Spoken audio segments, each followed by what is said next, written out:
Welcome to USA Global Networking event for Women History Month. And our topic today is accelerate actions to allow us to come together in an even more empowered state for all good. And we are so very honored today to have our uh, region chair, Phyllis and Laurie, as well as our guest of honor, Suzanne. And I would love to invite all of you, firstly, if you love what they say, is to connect with them all. And to start our presentations today, we would love to start with Phyllis. Phyllis, would you care to share a word on what it is that you're passionate about, as well as what is your message for women, men, children, and our seniors as well? Please go ahead, Phyllis. Okay, thanks so much, Brigitte. And I'm so thrilled to be here with Lori and my dear friend Suzanne, and hoping that Mark can join us at some point in time as the global chair. Um, so I'll just say as an introduction that my passion, if people don't know who are listening or watching, is in the elder space. And I've worked over 50,000 hours in long-term care and skilled nursing. So I bring that perspective to this talk and to everything I do. And I'm thrilled that as women, we have such a powerful voice, not only in the month of March, but always. So here I go. So I've entitled this talk, Better Together, Raise Your Voice. So in thinking about planning for today's talk, the reason I'm bringing Suzanne, by the way, Suzanne and I have been friends for, I guess it's over 50 years. Yeah. She was one of my undergraduate professors. And I'm proud to say that to this day, we're friends, confidants, and I still continue to turn to her as a mentor. So I'm thrilled that she can be here. And I'm thrilled for everyone to be able to hear what she has to say because her wisdom is always inspiring to me. Suzanne and I will be approaching this topic from two different points of view. I will be talking about it from kind of the larger picture, and Suzanne will talk about it more from her personal experience and also her experience in her community. So, as we know, women play a pivotal role not only in childbearing and rearing the next generations, but also in our communities. So, as I said, I'm a passionate advocate for care quality, quality of life, respect, and dignity for our parents, our grandparents, and our loved ones. So it's important to point out, and I say this wherever I speak, that in the United States, there are over 100 million people over the age of 50, which comprises almost one-third of the population. And being over half of that number are women, we really represent a powerful voice for change. As Malcolm Gladwell said in his book, Revenge of the Tipping Point, the tipping point for change in any situation is usually achieved when the proportion reaches about a third. So in the United States, we're certainly at that inflection point. On a global stage, the world's population 60 and above will nearly double from 12 to 22%. So it's knocking on that door of a third. So it is indeed a fact that the planet is aging. And as a member of the United Nations NGO Committee on Aging, global aging is an important issue that's being addressed in the United Nations in many countries around the world. The present political forces in the United States are impacting people at every age, as people are losing their jobs due to individual agendas in the name of policy. The impact on people's lives, especially in the older years, can be devastating. This could not be more evident than a comment that was posted just last Wednesday on the premiere of my first show, Senior Nation. A woman aged 62 was fired from her job in the wake of the present policies. She questioned who will hire her at her age? What will she do now, especially in light of the fact that she has a child that's in college? What will happen with the advent of people who are not receiving their Social Security checks in a timely manner, who are dependent on it to sustain themselves, their health and well-being? The impact on people's ability to survive, let alone thrive, will have devastating effects.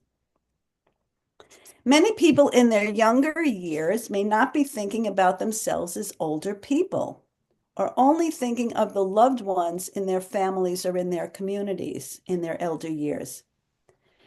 Many more, and this is kind of a discouraging thought, but I've heard it said, many more may even be thinking that people should not be living to advanced ages because they're a drain on the economy. But in the United States, I think it's important to understand that the longevity economy is valued at $8.4 trillion. If it was a country, it would be the third largest economy in the world behind the United States and China. Interesting fact. So the $6.4 trillion isn't just money that this older demographic spends, but it's in all the goods and services, the technology, the advancements, and the caregiving that is in support of that demographic. So people often think that aging is something that happens later in life, that it's a stage that you reach at a particular point, at a particular age, and that it's a finite event. But this could really not be further from the truth. Though each person may have a different idea of what that age is, the reality is that aging is a lifelong experience from the time we're born. As our cells age, our physiology changes as in an evolutionary process through the decades and life stages. And it culminates differently for each person based on a variety of factors. And of course, where we live in our DNA play a role, but how we live our life also has a tremendous impact on how we age. In an effort to stem the tide of what some might consider the pitfalls of an aging society, one might even envision moving towards a society where some people develop a test which is administered at some arbitrary predetermined age by those in power to determine worthiness of living. In thinking about this issue, it brought to mind a film that I've referred to many times in recent years, and it was the 1973 film Soylent Green. The film really dealt with euthanasia, and without intending to take this talk down that rabbit hole, really. And in many places, it's not even called euthanasia. It's death on demand or assisted suicide or hastened demise. I mean, they're all kind of euphemistic phrases to refer to it. So you might be thinking why I brought that up at this point for this talk. So with the advent of global aging reaching historic proportions and the potential for people without means to care for themselves, with the prospect of the US cutting off social benefits that are indicative of a society that cares for one another in a responsible way, and especially for people as they continue to advance in years, it is incumbent upon us, and especially as women, to raise our voices. As lifelong caregivers from the womb and beyond, it is usually women with strong voices that make the difference. In the words of John Lewis, we need to stand up, and speak out for the rights of others, remembering the very wise words of Mahatma Gandhi. The true measure of any society can be found in how it treats its most vulnerable members. Many people have an expectation of what an older person should be or do. Just yesterday, my neighbor asked me when I will retire. So in the past, I've pondered the meaning of that word.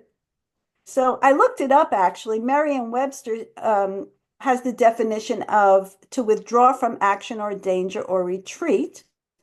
And the Cambridge English Dictionary, to leave your job or stop working because of old age or ill health. So, in other words, to stop taking part, whether by voluntary or involuntary decision in meaningful work. Well, many people may even look forward to their retirement years.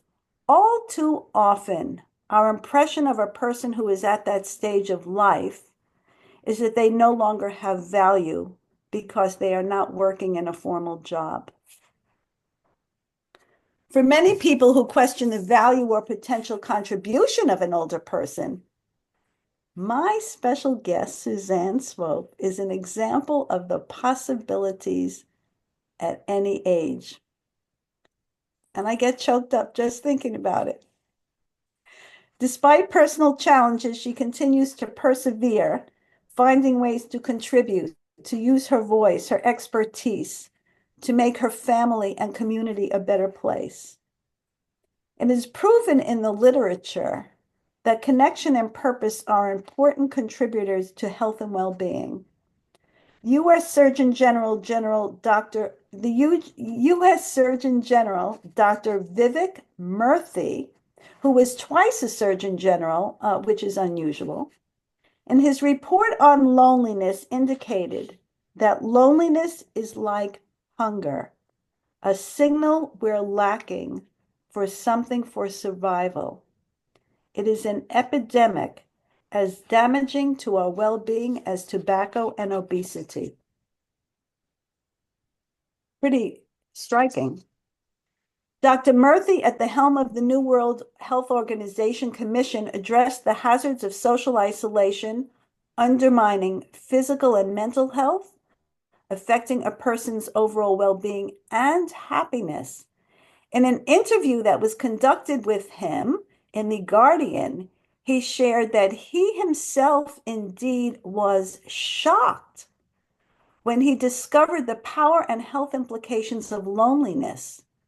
He shared that he hadn't realized that being socially disconnected was associated with a marked increase in depression, anxiety, heart disease, dementia, and premature death.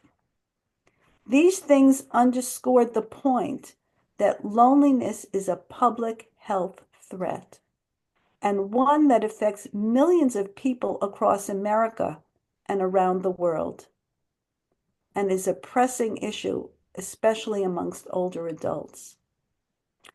Murthy said the antidote was human connection. He was also one of the few high-ranking government officials who insisted on the importance of care, compassion, and deep listening. Love, he said, was the foundation of good policies and needs to inform the nation's public health agenda. Beyond just human connection, it is a basic human need to be needed and to have purpose. Therefore, the needs for any person to continue to live and thrive can be summed up accordingly as relationships and purpose. And service can be added as an important ingredient for fulfilling that purpose. So finally, in consideration of the above, it's not only that wellness and healthy longevity are popular topics everywhere, but also a necessary consideration if we are to continue living and thriving to our oldest of years. Therefore, I encourage each and every one of us to examine our lifestyle habits, to determine if they are contributing to our continued life of health and well-being, so that we as women can continue to live and thrive as healthfully as we can, not only for ourselves, but also so that we may raise our strong voices in the name of preserving societies that care for our elders and those who are most vulnerable. I now turn it over to Suzanne, who is an example of a person who embodies relationships, purpose, and service. Thank you so much, Phyllis. And thank you, Dr. Bridget, for hosting this lovely get-together. And as always, I say that the student informs the teacher, and that's true, certainly true with Phyllis. So, and Phyllis asked me to just talk about what I do during the day that changes the way in which really I've come to know myself because of what I'm doing. Now, despite the discouraging news, national news of a measles outbreak in Texas and wildfires in California and the declining stock market prices, I'm finding my days more rewarding than ever. It's not because my health is better. It's not because my friends are closer. My daily life is just more exciting. It's more exciting because I get to live by my rules now. I find daily experiences that I consider celebratory because I get to choose. What am I doing today that I could not do when I was younger? What are the things that make me happy? So I thought I'd start off with 3 examples. 1, to bear witness to the rich and interesting lives of others. 2, to be the best grandma I can be. And 3, to serve the community that I live in. So let's start with to bear witness. As a town council member trying to get the school override passed to improve our financial situation for our schools and funding a new firehouse, I have walked my precinct and knocked on a lot of doors. There are a couple thousand that live in my precinct. Some invite me in. And the conversation usually starts with knowing more about the schools and the firehouse, but quickly changes to information about their lives. And most who invite me in are older voters. To Phyllis's point, probably reflects the loneliness that occurs in many of my constituents. So let me tell you about the case of Mary, because I was just there. She invited me into her apartment. It's filled with memorabilia. And she actually, so I looked around, she actually said, well, I've gotten rid of a lot of stuff. I don't exactly know where that stuff was because it looks like her apartment is pretty filled. Well, Mary was a singer, and it turns out that she sang for the Boston Opera House. She traveled around the world singing and loved it. She also was an artist, and her apartment is filled with her art, and particularly one striking picture of her grandchild. She had been to church that morning and said that she just loved going to church because she loved to talk. Well, I could tell that from just sitting with her for a few minutes. And her stories are fascinating. So, as she told me all of this, I said, well, Mary, I bet you I'm older than you are. She looked at me and she laughed. And I said, well, how old are you? She said, I'm 90. I said, you've got me beat by 7 years, I must say. But 90. She had just had a heart surgery a week before. And she was really astute, bright, happy. And I realized how important it was that I took the time for a half hour to talk to her. And I don't think many people would have done that. In fact, I wouldn't have done it as a younger person, trying to get the vote out for a firehouse in a school. I would have thought, oh, I can't take the time. My real job is to bring this vote in. But listening to various stories were far more important and much more enriching. It tears me up because I just think about her sitting there and And then when she kissed my hand when I left, I thought, wow, this was much more worth the time than anything else that I could be doing.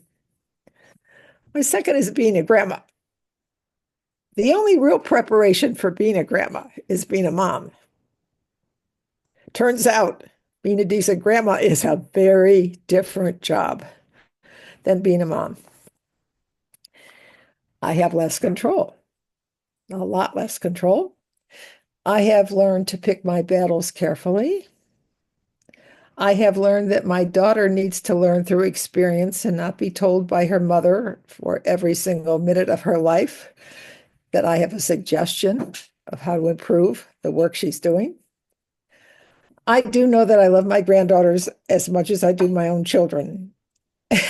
Appreciating for babysitting, doing the laundry, picking up the house, driving kids to school, etc.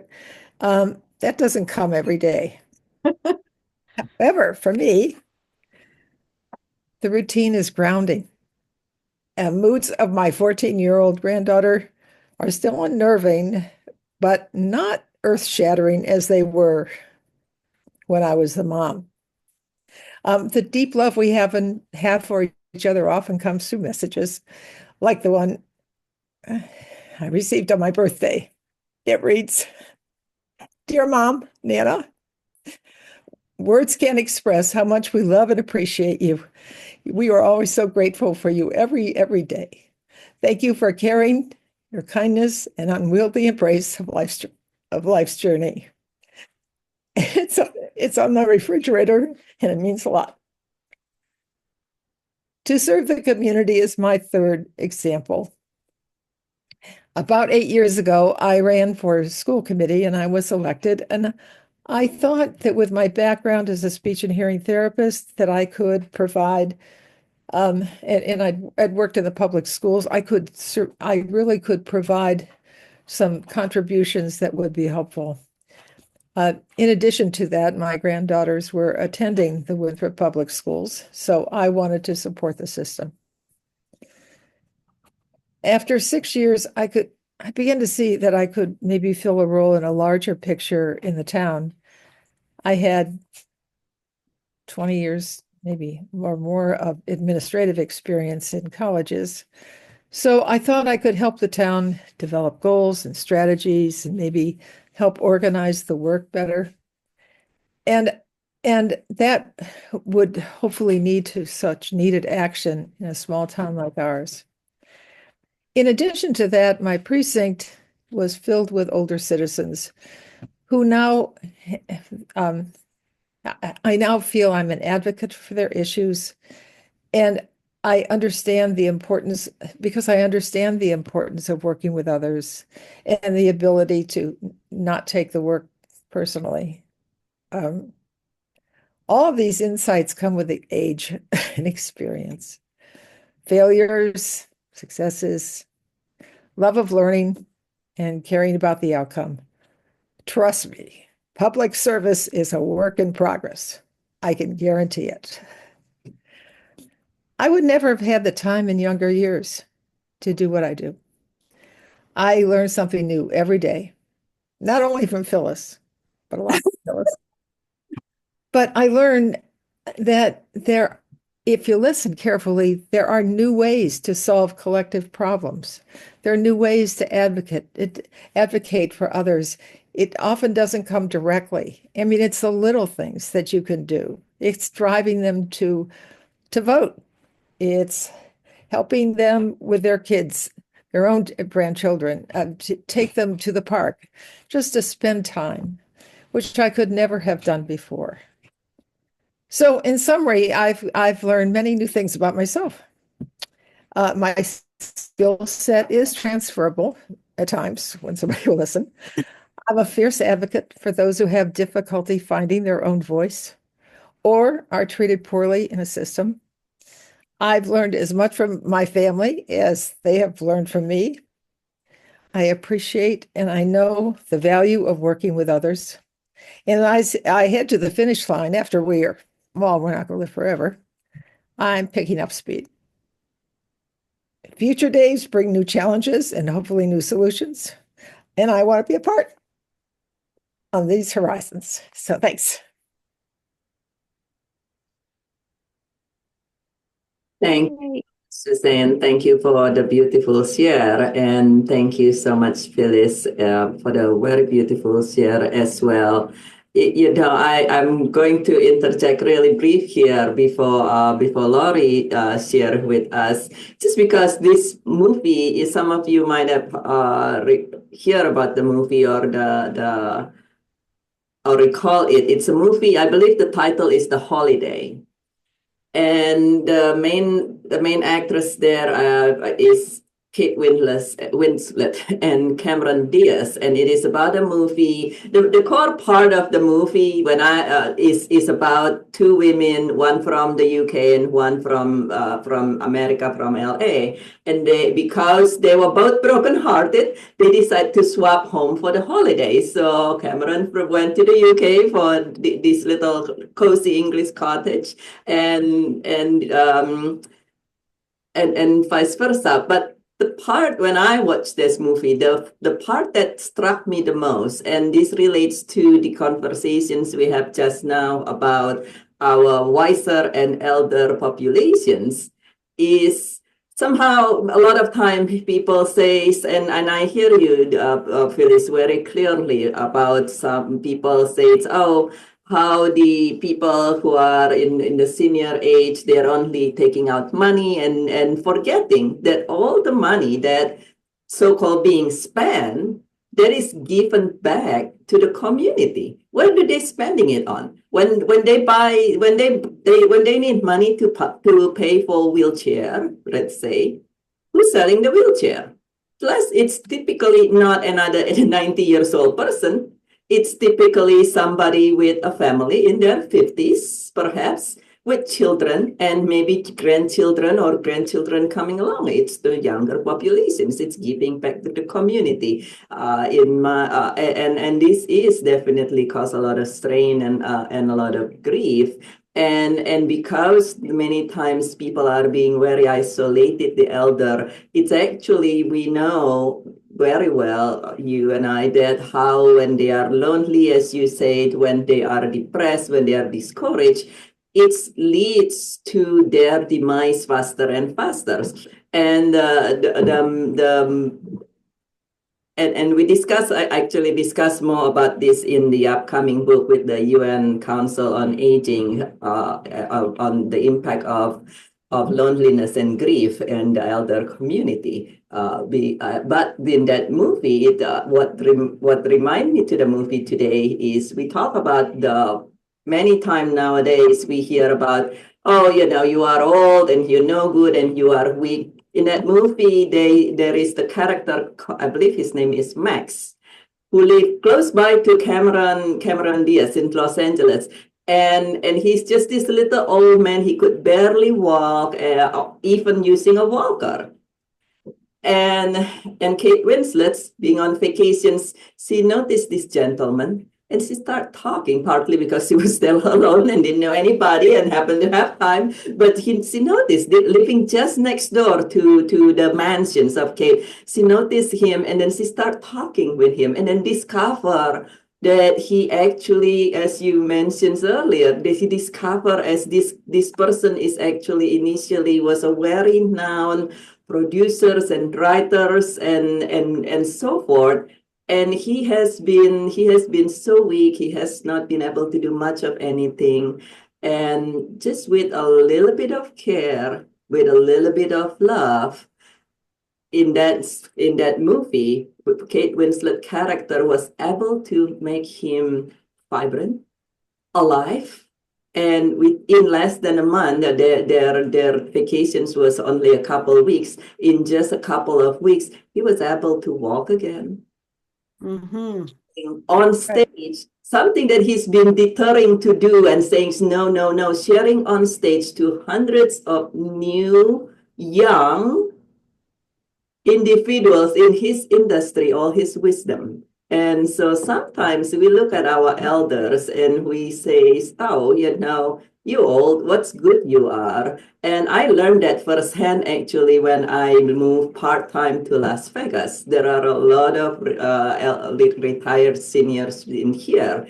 And to be honest, the first couple weeks, I speak with everybody and I have pity and said, oh my, look at all these people here. And very soon I learned that these are wealth of wisdom and wealth of creativity, as you Suzanne and you Phyllis, and they find some things. They develop community. Not everybody, but many of them they develop community. They do different things. Sometimes even if it is talking about loneliness, they said, Right. we're gonna set up a dinner group that meet once a week. And sometimes it's very difficult for us to say, oh, yes, we want to help, but we don't have all the time. But the truth is, if the next time, for everyone listening, the next time you walk down the street and you met somebody, sometimes even just a friendly nod, if you don't feel comfortable smiling, even just a friendly nod can break that loneliness and can give somebody their life back. Being a grief and trauma specialist coach, I know very well how many people whose life been saved by a stranger just nodding their head in kindness. So I would just invite everyone who is hearing this to share this and with your community to encourage everyone to listen to Phyllis and Suzanne. And with that, we're going to go to Lori now and looking forward to hear your shares, Lori. Well, thank you. And first off, thank you, Brigitte, for including me in this talk. I'm just really honored to be here with these amazing women of Phyllis and Suzanne. And I resonate so much with what each of you has shared. It's just really been a delight to hear you guys. So yes, Suzanne, when you were speaking about, the power of witnessing, my background is as a therapist and an empowerment coach, and also a social worker for the past 35 years. So truly, I resonate with what you're saying. As a therapist, a lot of the work we do is exactly that, simply witnessing, not necessarily fixing, but witnessing and recognizing and validating. That's such an important thing. And there's been studies um, cross-cultural where they asked people when did they most feel loved, and the top one was when they were truly listened to. So I resonate with that so much. And Phyllis, also, I've worked with a lot of aging populations. At one point, my role was to do home visits in Denver. um, and really, it's so true that loneliness is one of those social determinants of health and longevity. And it's such a crucial thing. And our population is aging. And with that, we bring great wisdom. So thank you. Thank you. So also, this is Social Work Month, in addition to Women's Month. Um, so I'm just really delighted to be here. And what an interesting time in our world and our nation to be a woman right now.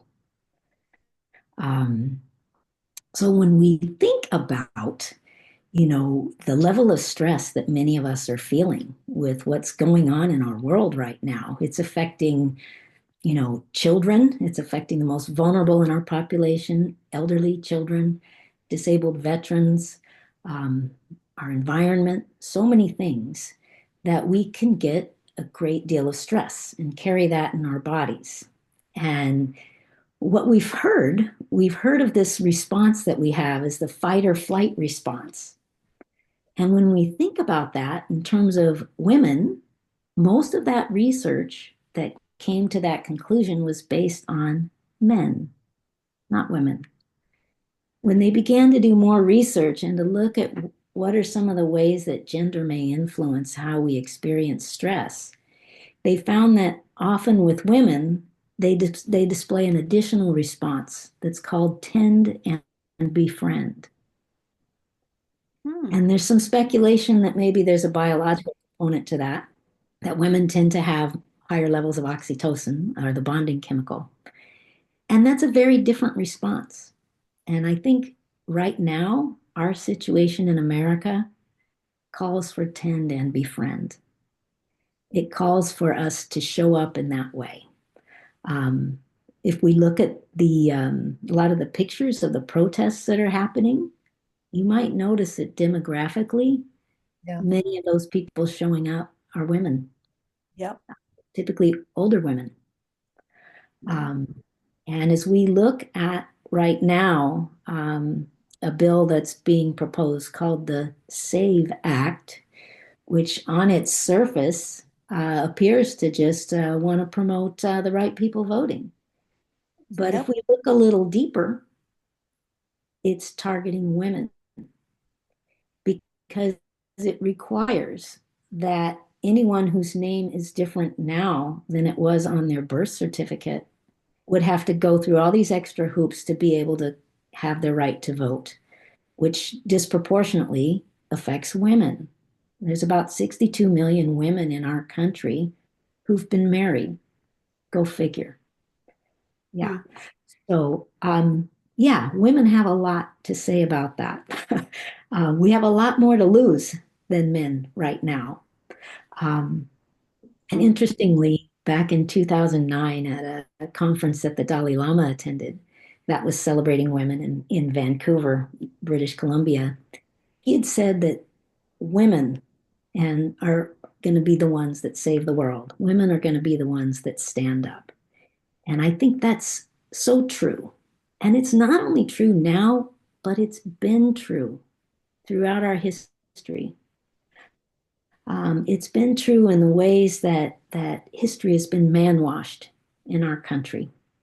When we look at, what we've been taught in school, most people, maybe you guys on the East Coast might have been more familiar with this, but what I was taught in school was that it was Paul Revere that was spreading the word that the British are coming.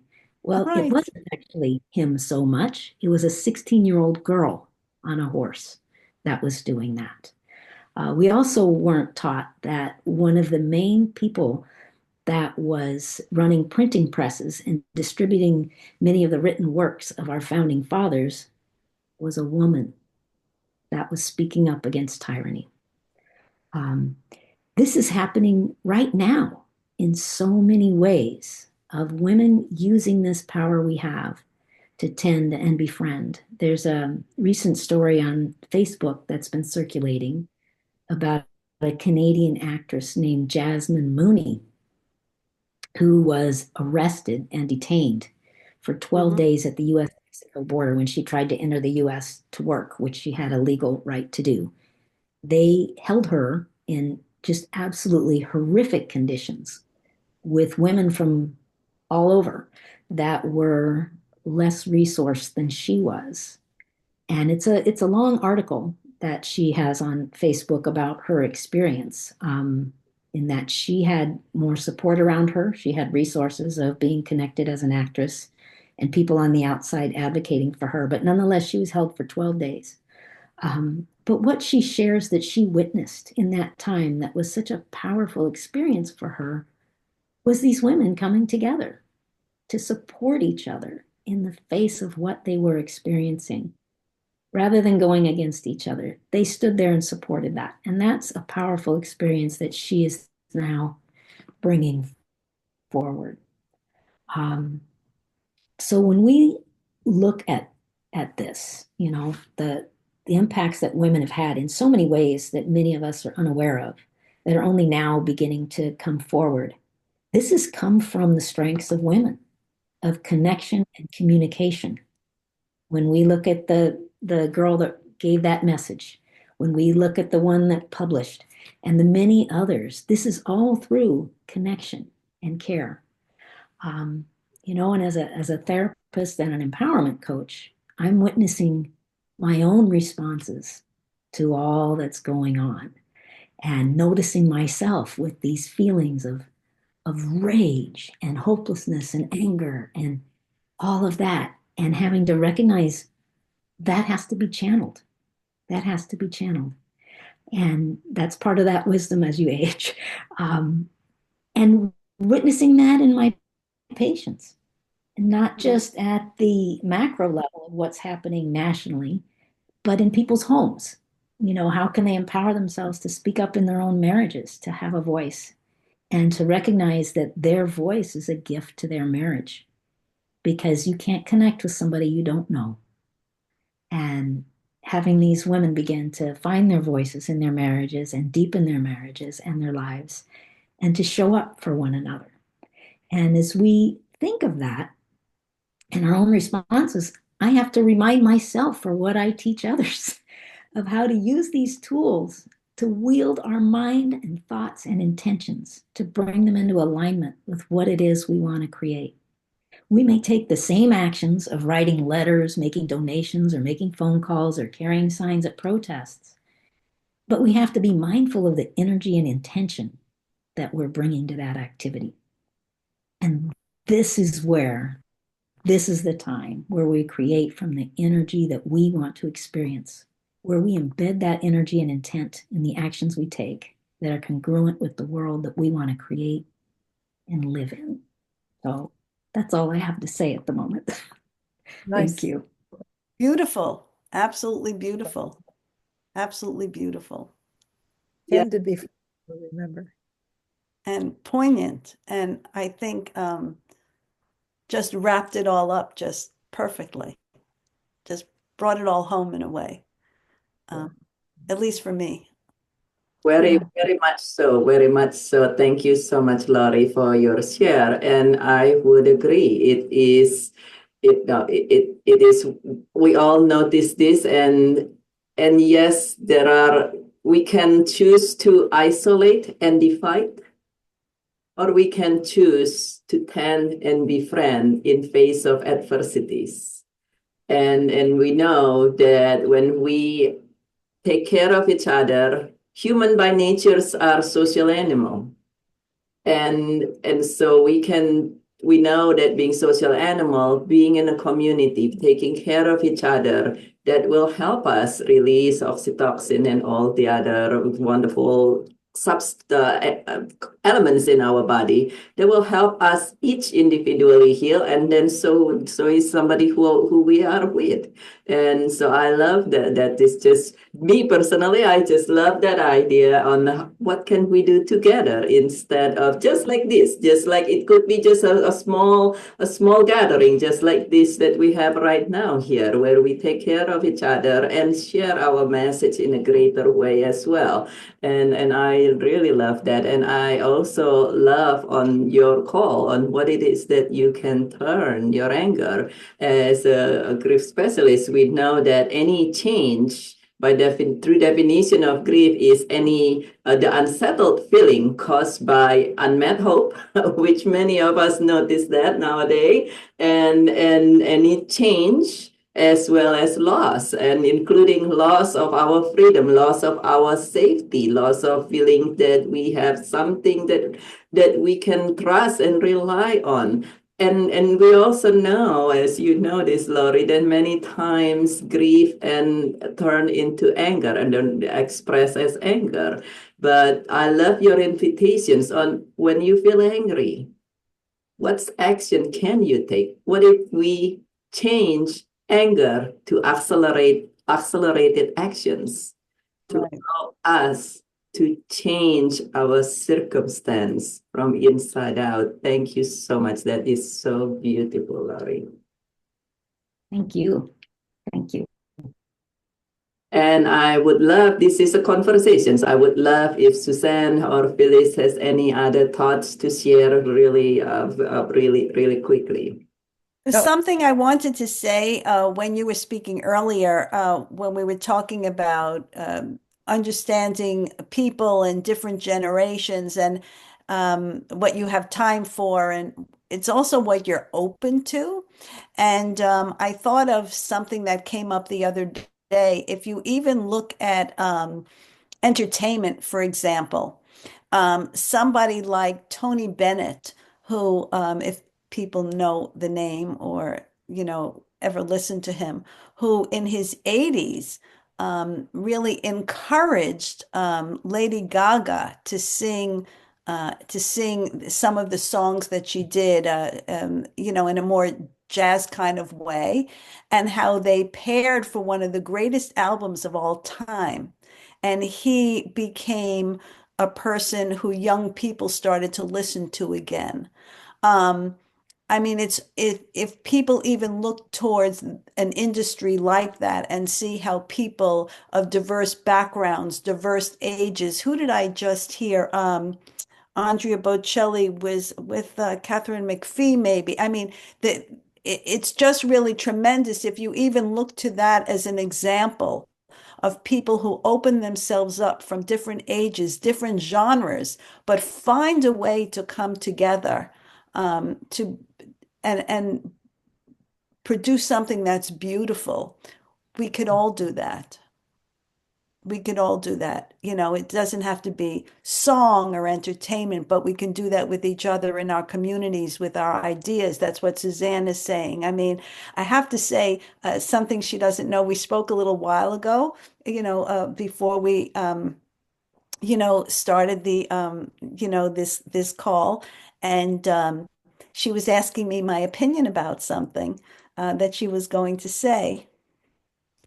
And when I hung up, I said, "Oh my God," you know, when she said, the student teaches the teacher, I said, who would have ever thought in all my dreams that here my college professor, who I've become friends with, who has been a lifelong friend, would now be asking me, what my impression was of something that she was going to say or do. So people, if they're open, to evolve, to grow, to not just have one point of view and think that that's it, I think is something that's very important.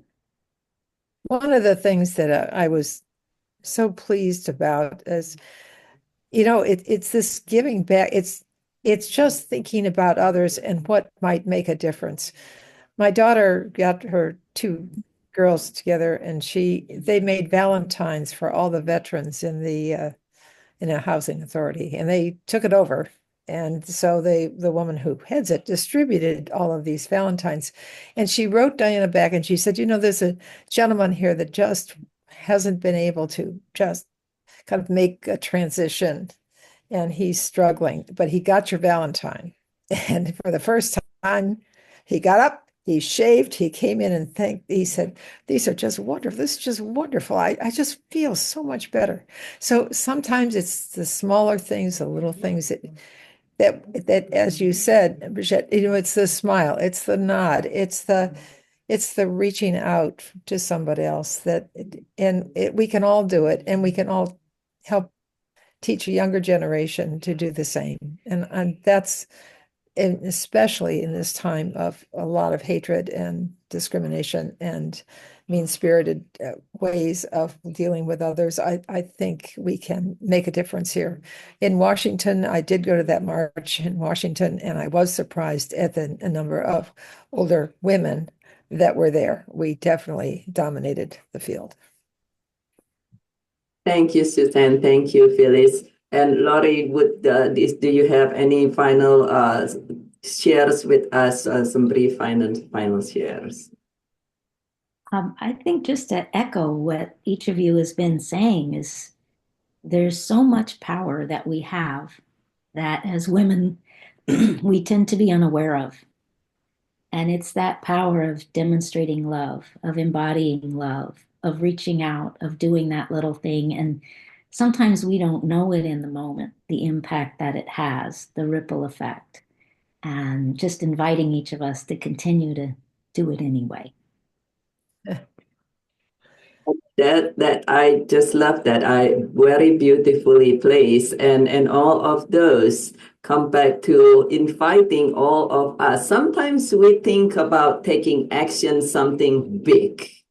It's very easy to say, "Oh, I don't know what to do." But as we all shared earlier, sometimes it could be just a nod, could be a friendly smile, could be joining an organizations who perhaps it's local, perhaps it's national, perhaps it's global, who speaks true to your heart. And today we're talking about women. We have women share this. But as we know, everything in the society, everything in life is all connected.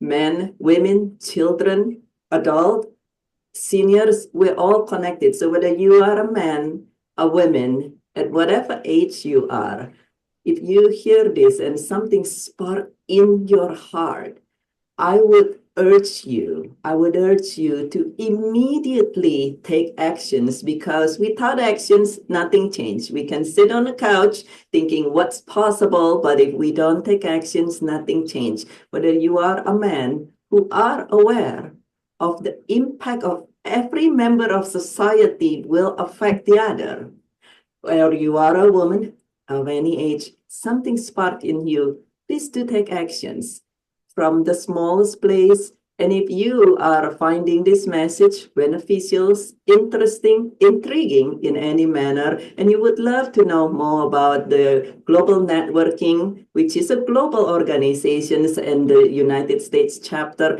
feel welcome to connect with me, or to connect with, if you connect with, you are related to Suzanne or Lori or Phyllis, feel welcome to connect with them as well. We are in this together. Let's act together now. And with that, it has been a great honor and a great delight to be able to moderate these conversations today. And also, I will share my honor and delight to be able to be the United States country chair for the global networking. It's unfortunate our global chair, Mar Introini, is not able to be here today, but I'm sending much honor and gratitude to Mar Introini, as well as to the founder of Global Networking, Dr. Harbin Arora. Thank you.